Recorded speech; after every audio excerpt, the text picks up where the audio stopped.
And Paul said, by the will of God. How do you determine what is the will of God? In my last church, I worked with a man, we'll call him Jim H. And Jim was a Renaissance man, and he could do almost anything in the church, and he had dowsing rods, and he said, Jim, I'm able to find electrical lines and this and that with dowsing rods, and I'll tell you what, I could tell you he could do almost anything he put his hand to. You may say, Jim, do you use dowsing rods?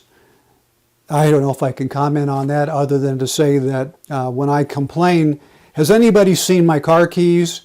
My youngest son will turn to me and say, Dad, have you tried using your dowsing rods to find them? Now, wait, what's that noise? I think we've got Baptist deacons at the door. Go ahead and bring the feed in. Yeah, I think they're here to complain about me talking about dowsing rods on this broadcast.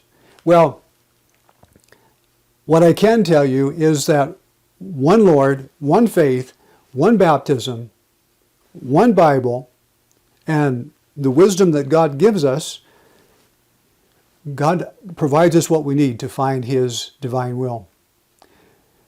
But let's take it a step farther.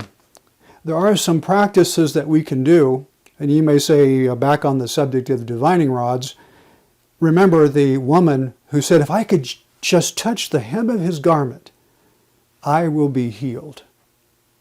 Perhaps something like prayer beads, or a Bible held in our hand, or even clasping our hands provides us something tangible that we might be put in a frame of heart and mind to touch the divine and receive God's direction for divine will. If we could say that. Unfortunately, there are too many people saying they're acting with divine will, but actually they hurt people.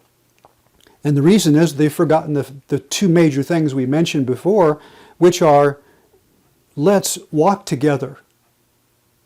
Let's be one. And then let's work together.